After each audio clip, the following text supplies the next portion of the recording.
Hey everyone, welcome to my true score review of Nier Replicant version 1.224744871139. If you're not familiar with what Nier is, it's a very cult classic action RPG from back in 2010. In Japan, Nier was released in two different versions, although both only had one major change. In Nier Gestalt, you played as a father rescuing his daughter, and in Nier Replicant, you were instead an older brother saving his younger sister. When it came time for the game to head west, the decision was made to only release one version. So the Nier that we all know from back then was actually Nier Gestalt, where you played as Papa Nier. After the huge success that was the sequel Nier Automata back in 2017, it seemed Square Enix saw fit to go back to the original and try to polish it a little bit, since it was a bit of a rough diamond. The original Nier wasn't popular at all, but it was known for its amazing soundtrack, incredible storytelling, characters, and its pretty damn bad combat. Since Nier Automata really took off both in Japan and in the West, it makes sense that they would go back and redo Nier Replicant rather than Gestalt, as it fits the series' new aesthetic better than the original Nier did. This isn't just some simple remaster on modern systems, however. I thought it would be just some updated re-release, but it's actually a lot closer to a full remake. So let's take a look at what is still great from the original, what has been improved, and what maybe should have been given a little more working on. First of all, the story is still the same story we came to know and love from the 2010 original.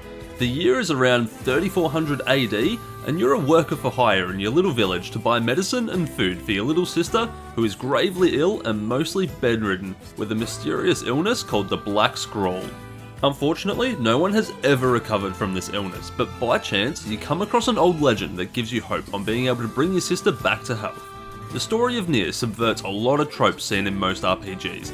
In any other game, this would be a typical story about the hero's journey to vanquish evil and save your family, but master writer Yoko Taro took it in the direction of being a story about lost innocence, blind revenge, and loss. This is not a happy story in the slightest, and be prepared to cry if you decide to play through it yourself. The story might seem like a standard revenge tale at first, but keep going after the credits roll. I promise you're in for a ride. If there is any light here at all to give you hope in this world on the brink of ruin, it would be the characters you come to know and love. Your party consists of you, who starts as a plucky teen boy and becomes something that feels ripped right out of Final Fantasy XV, the high and mighty bastion of intellectualism that is the floating book Grimoire Vice, everybody's favourite foul-mouthed girl called Kaine, and a sweet caring boy called Emile. This might seem like a very weird party combination at first, but these characters are all brought together by tragedy and really care for one another. As the game goes on, you really see these characters getting to know each other and care for each other more and more. Each character has their own dynamic with every other character. For example, Kaine is foul-mouthed and rude to Vice, but is warm and caring towards Emile. The cast are definitely one of the strongest aspects of this game, and that is accomplished by some amazing writing. It never once gets old going to a faraway area because you always get the cast discussing a new topic and bantering on their way there. These characters feel more human than anything in 90% of video games. I really can't emphasize how well written they are without getting into spoilers, which I won't do here. Gameplay in Nier Replicant is a very interesting experience. Majority of the game is fairly standard action RPG, fighting enemies and bosses, doing side quests, collecting items, but the game isn't afraid to dip its toes into other genres as well. There's a surprising amount of platforming here, some 2D side-scroller parts, light bullet hell sections, becomes a text-based adventure at times, and even steps into the horror genre, becoming something you'd see in a Resident Evil or Silent Hill game. The last thing that both the original release of Nier and the new release did perfectly is the soundtrack.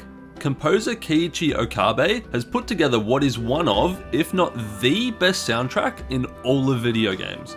Every area has its own distinct musical theme that adds so much to the experience. Considering the gameplay was so janky in the original version, a large part of what made people able to continue through the journey was the music. It's just that good. Singer Emmy Evans even made a fake language just for the music in this series, so that every word could convey the exact right emotions. The soundtrack is really dynamic, which is more common these days, but back then was a real treat. One cool thing you'll notice walking through your village is the closer you get to the tavern, the more and more you can hear the vocal track come in since Devila, the musician character, is in the tavern. I remember back in the days before Automata ever existed, The soundtrack to Nier was actually more well known than the game was. It's that good. The voice acting is also something that definitely needs praise. I usually play Japanese games in Japanese with subtitles, but honestly the Nier dub is maybe the best I've ever heard, and I think it's the right way to play. Every main character has perfect voice acting the whole way through, with Kaine and Emil each having a heartfelt speech at points of the game that have some of the most emotion I've heard in a game. Some of the budget for this upgrade went towards making every single line of dialogue in the game being voiced now, which makes a huge change to doing side quests when you can really hear the person plead for your help. Now I'd like to talk about what else has been improved in this release, and I think it would be a crime to start with anything but the combat. Combat in the original game was its weakest asset. It felt slow and very clunky. It was a godsend that Platinum Games took over Nier Automata, and for this re-release they took a lot of the DNA from that game's combat and more or less completely redid the entire combat system. You still have your light and heavy attacks, but now both of them feel very satisfying to do no matter which weapon you choose to use, one-handed sword, two-handed sword, or spear. There are also some really useful charge attacks you can use to change up your combos now. Blocking is good, and getting a perfect block now lets you get a crazy parry in, while dodging has been given some tweaks so that if you get a perfect dodge, you can zip to right behind your opponent and wail on them. A huge shake up to the combat is about the magic. You have magical spells called sealed verses that you can channel through Grimoire Vice, and there's a lot of variety here, from a normal blast, a lance to throw, spears coming out of the ground, and a lot more. In the original game, you could either attack or use magic, which limited options, but now you can combine the two, which adds a whole new dynamic to every encounter.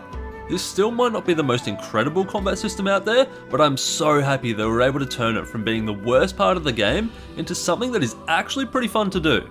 The visuals have also seen a huge overhaul, though you might not notice it at first.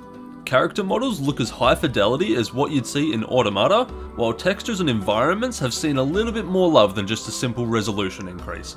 What I was really impressed by was the way the developers were able to update all the visuals a lot, but make it look exactly the way you remember the original game in your mind. I had to actually go and look at the 2010 game to be able to know for sure that there was an upgrade, and that doesn't mean there wasn't much done, it means what has been upgraded is so incredibly faithful to the first release. There are a lot of areas you'll be travelling to on your journey, from open fields to seaside towns, robot factories and open deserts. Going to the town in Seafront for the first time was breathtaking. One of the biggest upgrades to the visuals was what they did with the water there. Something that made me laugh though, was even if the main characters got an upgrade in models, it's very clear that a lot of the NPCs you come across and take jobs from may not have been designed to be seen in 4K.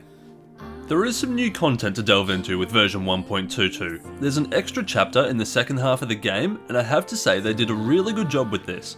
I was worried that anything new would stick out like a sore thumb, but they did so much better than I expected. The new section is so naturally integrated into the story that if you never played the original, you wouldn't even know this was added on just for this release. The level itself is cool and mysterious, with a fun challenging boss fight, and Nier's trademark soul-crushing vibe to make you hurt inside even more. Extra conversations were added in playthroughs B and C to flesh out the characters even more than before. The original game actually had a DLC release that I didn't know about, and they decided to include it in this package. In comparison to the extra story chapter, this DLC does stick out a little bit and has little point other than some bonus challenge rooms for some new weapons, but I didn't mind it, since it didn't drag on for too long. There may or may not be something more to do after ending D this time around, and all that I can say about that is wow, no further comment. I do have some things I wish had been improved on a little more, unfortunately, the major one being the PC version of the game. I played this version expecting it to run fine, but I was sorely disappointed.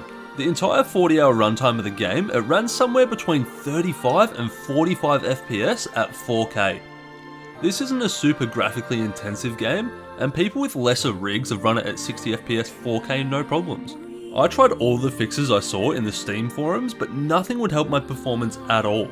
I didn't run into any game-breaking bugs, but for some reason my cat was obsessed with the game whenever I was in Seafront and would stand on the keyboard, making a weird problem happen where anytime you press a button on the controller, the mouse recenters in the middle of the screen.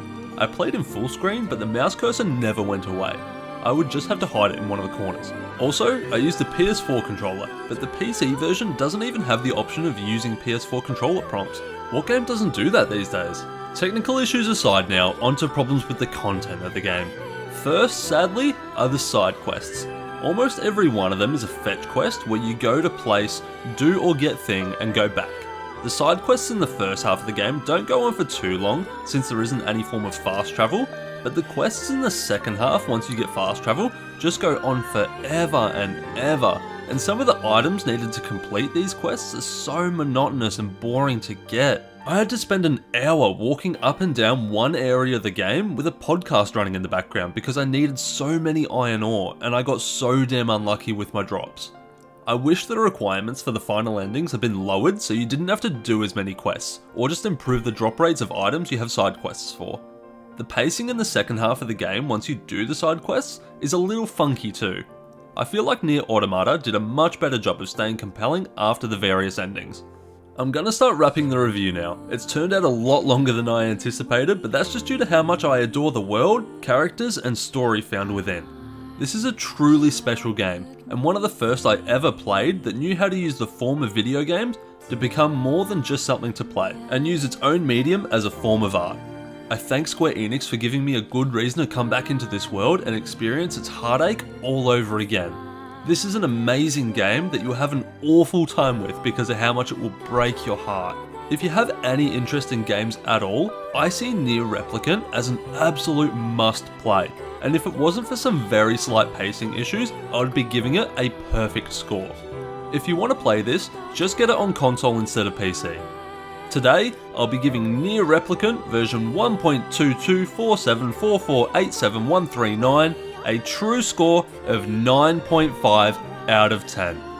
Now that the combat has been fixed, this game can finally grab its rightful throne as one of the video game greats, and I'm so glad it is finally getting the love and attention it deserves. That's going to be about it for my review. If you enjoyed it at all, I would really appreciate if you would drop a sub. I put out around 4 videos a week and there's bound to be something you enjoy coming out soon. That's it for me guys. Catch ya.